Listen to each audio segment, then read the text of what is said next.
Good morning students. हमने अपने last lecture में बच्चों क्या कंप्लीट किया था, डिफरेंट जोन्स के बारे में हमने कैंडल की स्टडी की थी। And today we are going to start our next topic, new topic, that is fuel. Okay, हम आज किसके बारे में पढ़ेंगे? फ्यूल के बारे में पढ़ेंगे कि फ्यूल किसको कहते हैं, क्या होता है फ्यूल। तो इस चैप्टर के अंदर हमने कंबशन के बारे में पढ़ा है और कंबशन को हमने कैसे डिफाइन किया था। किसी भी कंबस्टेबल सब्सटेंस को आप ऑक्सीजन की प्रेजेंस में बर्न करते हैं तो वो क्या प्रोड्यूस करते हैं? Large amount of heat and light को प्रोड्यूस करते हैं। ठीक है, तो उसी तरीके से जो हमारा फ्यूल है वो फ्यूल किसको कहेंगे बच्चों? तो जो भी कंबस्टेबल सब्सटेंस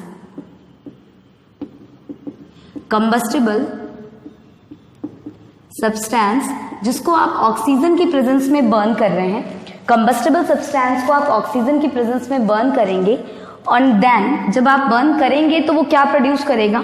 वो हीट प्रोड्यूस करेगा, लाइट प्रोड्यूस करेगा एंड कार्बन डाइऑक्साइड भी प्रोड्यूस करेगा। ठीक है, तो ये जो फ्यूल है वो फ्यूल किसको कहेंगे बच्चों?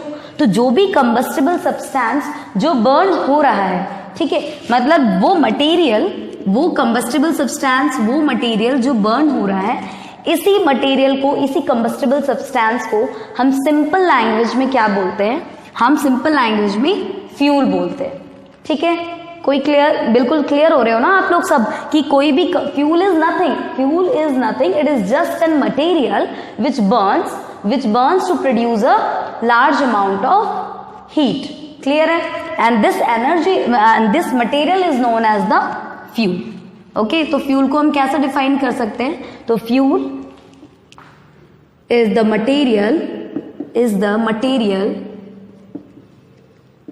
materials which burn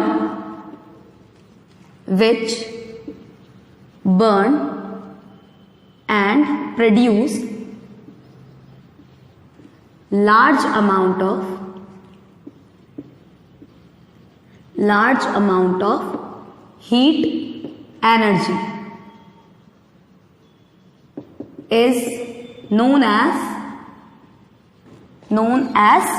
fuel। Clear है? तो फ्यूल को हम कैसे डिफाइन करेंगे?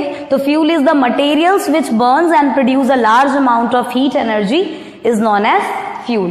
क्लियर है? ओके, सो फ्यूल कुछ अलग सा, कोई भी फ्यूल जो है वो कुछ अलग सी चीज नहीं है बच्चों। फ्यूल वो मटेरियल है जिस मटेरियल को आप बर्न कर रहे हैं, वो मटेरियल है जिस मटेरियल को बर्न कर रहे हैं। बर्न करने के बाद वो हमें क्या प्रोड्यूस कर रहे हैं? हीट एंड लाइट को, heat energy and light energy को प्रोड्यूस करते हैं। क्लियर है? अब देखिए, जो फ्यूल है, डिफरेंट टाइप ऑफ फ्यूल्स हैं and fuel are the very important things which are use in our daily life. Fuel जो है वो हमारे लिए बहुत ज़्यादा इंपॉर्टेंट है और हमारी डेली लाइफ में कई सारे इंपॉर्टेंट रोल्स प्ले करता है। लाइक एग्जाम्पल्स, फ्यूल्स के कौन कौन से एग्जाम्पल्स हैं? फ्यूल्स के एग्जाम्पल्स है कोल। ठीक है, कोल जो है it is the example of fuel. LPG जो आपके घरों में यूज होता है, लिक्विड पेट्रोलियम गैस, ठीक है, ये भी एक फ्यूल है। CNG, compressed natural gas, this is also a fuel. Petrol etcetera, बहुत सारे ऐसे फ्यूल्स हैं। लकड़ियां, would is also a fuel etcetera. ठीक है, ये सभी क्या है? आपके एग्जाम्पल्स है फ्यूल के एंड इनके बहुत बड़े इंपॉर्टेंस रोल हैं जो हमारी लाइफ में ये डेली बेसिस पे ये अपना रोल प्ले करते हैं। जैसे जैसे हमारी पॉपुलेशंस बढ़ रही है, जिस तरीके से हमारे पॉपुलेशंस ट्रिमेंडसली बढ़ते जा रहे हैं, हमारे लाइफ में फ्यूल के जो इम्पोर्टेंस है, फ्यूल का जो इम्पोर्टेंस है वो भी बढ़ता जा रहा है। घर के अंदर जितने भी पॉपुलेशंस, हम अपनी कंट्री में जितनी पॉपुलेशंस बढ़ रही हैं, इन फ्यूल्स के एनर्जी के नीड्स जो होते हैं वो बढ़ते जा रहे हैं और एनर्जी के नीड्स बढ़ते जा रहे हैं जिसके कारण हम फ्यूल्स का ज़्यादा से ज़्यादा इस्तेमाल कर रहे हैं। ठीक है, तो फ्यूल बहुत ज़्यादा इंपॉर्टेंस है। अब बच्चों, फ्यूल को क्या किया गया? कैटेगराइज किया गया, उनको हमने डिवाइड किया है। ठीक है, फ्यूल को हमने डिवाइड किया है, डिफरेंट पार्ट्स में हमने उसको क्या किया है? डिवाइड किया है। तो there are the 3 type of the fuel. Fuel के कितने टाइप्स होते हैं? फ्यूल के कितने टाइप्स होते हैं? 3 टाइप्स होते हैं। ठीक है, और किसके बेसिस पे है 3 टाइप्स? एक्चुअली हमने फ्यूल को कैटेगराइज किया तो किसके बेसिस पे किया है बच्चों? तो फ्यूल को हमने उनके स्टेट के बेसिस पे किया है। ठीक है, on the basis of their state fuel is divided into the three categories. Okay, first is the solid fuel, solid fuel. Second one is the liquid fuel. And third one is the gaseous fuel. Gaseous fuel. ठीक है, तो कितने तरीके के fuels होते हैं? Solid fuel first, second liquid fuel and third gaseous fuel. और ये फ्यूल हमने किसके बेसिस पे डिवाइड किया है? इनके स्टेट के बेसिस पे डिवाइड किया है. State in the sense what, कि हमारा जो फ्यूल है वो हमें किस स्टेट में दिख रहा है. If the fuel is exist in a solid form at a room temperature, then the fuel is known as the solid fuel. If the fuel exists in the liquid state at the room temperature, then we call the fuel liquid fuel. Okay, and if the fuel exists in a gaseous state at the room temperature, then it is known as the gaseous fuel. ठीक है, अगर हमारा fuel room temperature पे solid state में दिख रहा है तो हम उस फ्यूल को बोलेंगे सॉलिड फ्यूल. ठीक है, अगर हमारा जो फ्यूल है वो सॉलिड फ्यूल को हम कैसे डिफाइन करेंगे? तो solid fuel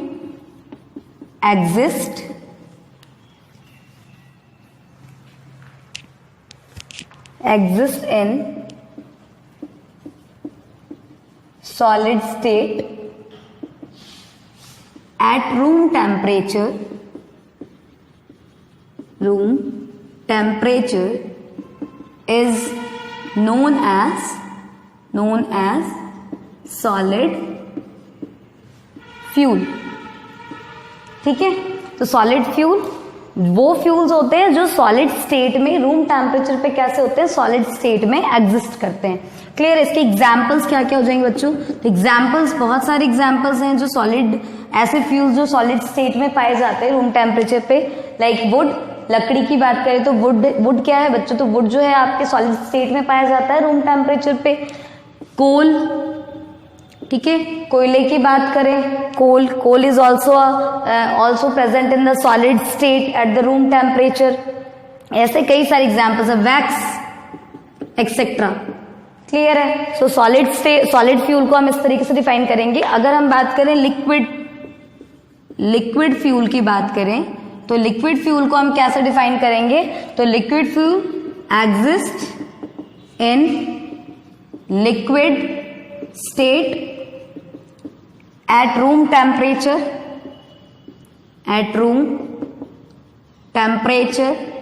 is known as liquid fuels. Clear है? तो लिक्विड फ्यूल्स क्या होंगे? Liquid fuels that exist in the liquid state at the room temperature. Room temperature पे वो लिक्विड स्टेट में पाए जाएंगे. ऐसे फ्यूल्स को हम बोलेंगे लिक्विड फ्यूल. एग्जाम्पल्स में क्या आ जाएगा बच्चों? तो एग्जाम्पल्स में पेट्रोल,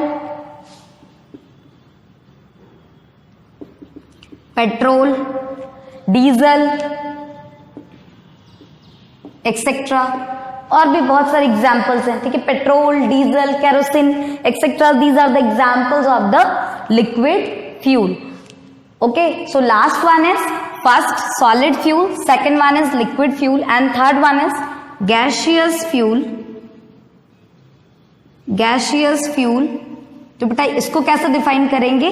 तो it exist in gaseous state at room temperature is known as gaseous fuel. Clear है? ऐसे फ्यूल्स जो गैसियस स्टेट में पाए जाए रूम टेम्परेचर पे, उन फ्यूल्स को हम क्या बोलेंगे? गैसियस फ्यूल बोलेंगे. एग्जाम्पल्स क्या है बच्चों? तो एग्जाम्पल्स जो आपके घरों में डेली यूज होता है, LPG gas, liquefied petroleum gas. Clear है? Second one is CNG gas, compressed natural gas. What is the full form of CNG gas? Compressed natural gas. And what is the full form of LPG? Liquefied petroleum gas. These are the examples of the gaseous fuel. Clear है? So हमारा जो next topic है बच्चों वो क्या है? कैलोरीफिन values. ठीक है, अब कैलोरीफिन वैल्यूज क्या होती हैं इसके बारे में हम जानेंगे अभी.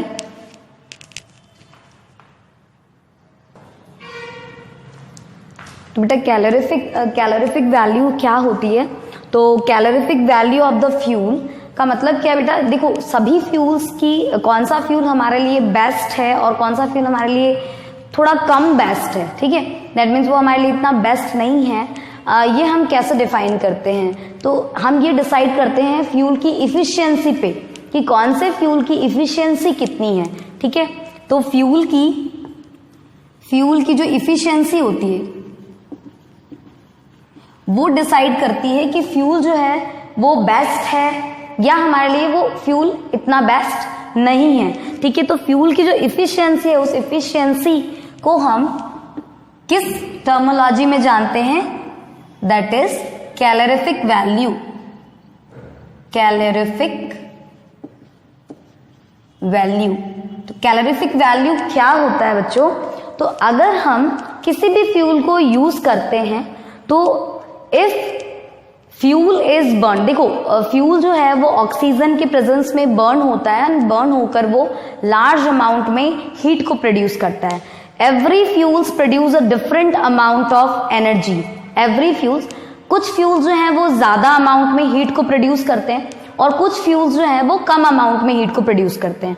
तो एक्चुअल में कैलोरीफिक वैल्यू क्या होती है? तो the amount of heat produced by a fuel by complete combustion, ठीक है, कंप्लीट कंबशन होने पे जो फ्यूल है वो जितना भी हीट प्रोड्यूस करता है, the amount of heat produced, the amount of heat produced on complete combustion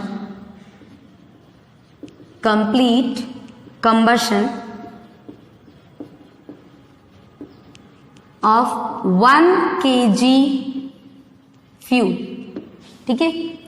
1 kg fuels को अगर आप बर्न करते हैं, 1 kg फ्यूल को अगर आप कंप्लीट कंबशन करवाते हैं, उसको एक्सेस, कंप्लीट कंबशन का मतलब एक्सेस ऑक्सीजन के अंदर, एक्सेसिव ऑक्सीजन में अगर आप 1 kg फ्यूल को बर्न करते हैं तो जो अमाउंट ऑफ हीट प्रोड्यूस होगा वो वैल्यू जो है वो कैलोरीफिक वैल्यू कहलाएगी, ठीक है। किसी भी फ्यूल को आप कितने फ्यूल को लेंगे, आपका अमाउंट ऑफ फ्यूल फिक्स है, that is 1 kg fuel. 1 kg fuel को आप बर्न करेंगे, कंप्लीट बर्न करेंगे। कंप्लीट बर्न करने का मतलब है उसको एक्सेस ऑक्सीजन प्रोवाइड करवाएंगे, और जब हम 1 kg फ्यूल को एक्सेस अमाउंट में ऑक्सीजन प्रोवाइड करके उसका कंप्लीट कंबशन करते हैं तो जो अमाउंट ऑफ हीट प्रोड्यूस होता है उसको हम कहते हैं, उसकी जो वैल्यू आती है, द अमाउंट ऑफ हीट की जो वैल्यू है वो हमारी कहलाती है कैलोरीफिक वैल्यू। क्लियर है? और जो SI यूनिट होती है, जो यूनिट होती है हमारी कैलोरीफिक वैल्यू की, कैलोरीफिक वैल्यू की जो यूनिट होती है वो बेटा क्या होती है? किलो जूल पर kg। ओके, सो यूनिट क्या होती है? किलो जूल kg, दैट में kJ मतलब किलो जूल पर kg, ठीक है। किलो जूल पर kg is the unit of the calorific value, and calorific value is what? The amount of heat produce on complete combustion of 1 kg fuel. 1 kg fuel को burn करने में जो भी amount of heat produce होगा वो कहलाएगा उस fuel का कैलोरीफिक वैल्यू। इसमें कई सारे न्यूमेरिकल्स भी आते हैं, ठीक है। एक न्यूमेरिकल मैं आपको सॉल्व करके बताती हूँ एंड देन आप उसको प्रैक्टिस कर सकते हैं कि किस तरीके से हमें किसी भी फ्यूल का हम क्या निकाल सकते हैं, उसकी कैलोरीफिक वैल्यू निकाल सकते हैं। क्लियर है?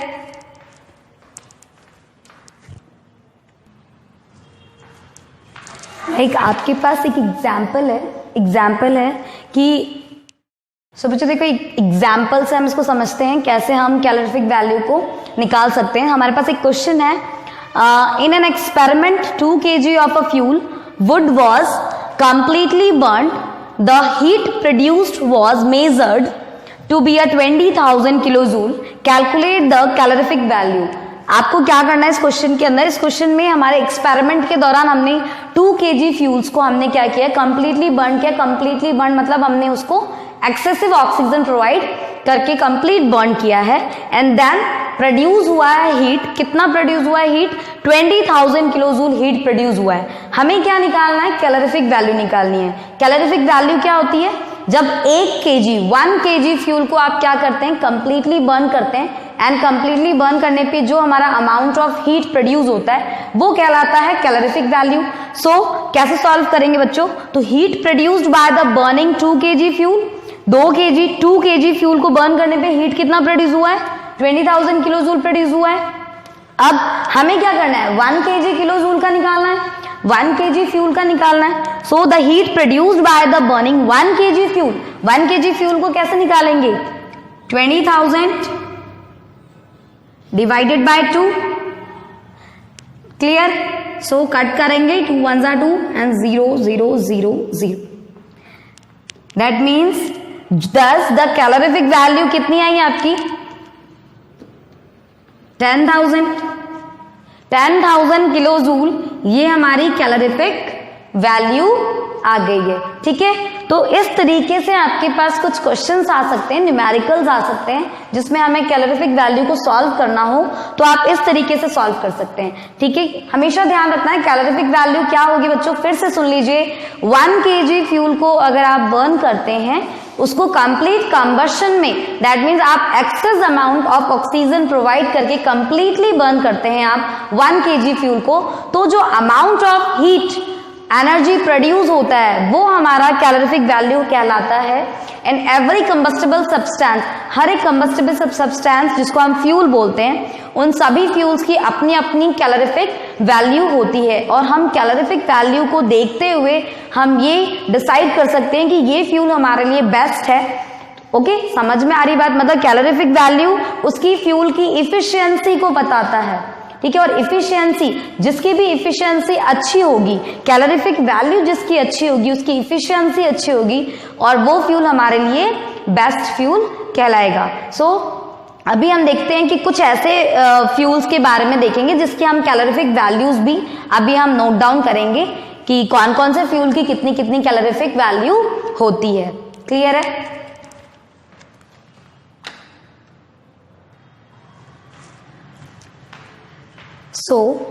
यहाँ पे मैंने डिफरेंट फ्यूल्स की उनकी कैलोरीफिक वैल्यूज आपको लिखकर यहाँ पे बताई है कि किस फ्यूल की कितनी कैलोरीफिक वैल्यू होती है, because the calorific value determine whether the given fuel is a good और नॉट। ठीक है, कैलोरीफिक वैल्यू हमें बता सकता है कि जो हमें फ्यूल दिया गया है वो फ्यूल हमारे लिए गुड है या नहीं है, बेस्ट है या नहीं है। So first fuel cow dung cake, अगर मैं काउ डंग फ्यूल की बात करूं तो उसकी जो कैलोरीफिक वैल्यू होती है, मतलब जब हम 1 kg काउ डंग केक को बर्न करते हैं तो हमारे पास कितना अमाउंट ऑफ हीट प्रोड्यूस होगा, 6,000 to 8,000 तक। अगर बात करें वुड की, लकड़ी को अगर आप बर्न करते हैं तो उसकी कैलोरीफिक वैल्यू कितनी आएगी बच्चों, तो उसकी कैलोरीफिक वैल्यू आएगी 17,000 से लेकर 22,000 तक। ठीक है, एंड देन अगर कोल की बात करेंगे तो कोल की कैलोरीफिक वैल्यू कितनी होती है, तो 25,000 से लेकर 33,000 तक होती है। बायोगैस की बात करें, बायोगैस की अगर बात करते हैं तो उसकी 35,000 से 40,000 तक उसकी कैलोरीफिक वैल्यू होती है। डीजल की बात करें तो डीजल की कैलोरीफिक वैल्यू होती है 45,000। क्लियर? कैरोसिन ऑयल की बात करें तो 48,000 उसकी कैलोरीफिक वैल्यू होती है। एंड देन नेचुरल गैस की बात करें तो नेचुरल गैस जो है वो 32,000 से लेकर 50,000 तक कैलोरीफिक वैल्यू देता है। पेट्रोल की कैलोरीफिक वैल्यू कितनी होती है बच्चों, तो पेट्रोल की कैलोरीफिक वैल्यू होती है 50,000। एलपीजी लिक्विफाइड पेट्रोलियम गैस की बात करें तो उसकी कैलोरीफिक वैल्यू होती है 55,000। एंड हाइड्रोजन गैस, ठीक है, अगर हम बात करें हाइड्रोजन गैस की तो इसकी सबसे ज्यादा कैलोरीफिक वैल्यू होती है, दैट इज 1,50,000। ठीक है, तो सबसे बेस्ट फ्यूल जो होता है वो फ्यूल कौन सा होता है बेटा, बेस्ट फ्यूल हमें जिसकी वैल्यू सबसे ज्यादा मिल रही है, ठीक है, जिसकी कैलोरीफिक वैल्यू हमें सबसे ज्यादा मिल रही है, जो कि है हाइड्रोजन गैस। ठीक है, hydrogen gas is the one of the best and idol fuel. ठीक है, हम इसे आइडल फ्यूल कह सकते हैं, one of the best fuel, हम इसे बहुत अच्छा फ्यूल कहते हैं क्योंकि इसकी जो कैलोरीफिक वैल्यू है वो काफी अच्छी है। कितनी है, सबसे ज्यादा इसकी कैलोरीफिक वैल्यू आ रही है 1,50,000। क्लियर है? सो अब हम नेक्स्ट क्या पढ़ेंगे बच्चों के जो फ्यूल्स होते हैं, ठीक है, कौन से फ्यूल्स आइडल फ्यूल्स कहलाते हैं, आइडल फ्यूल्स क्या होते हैं। ओके,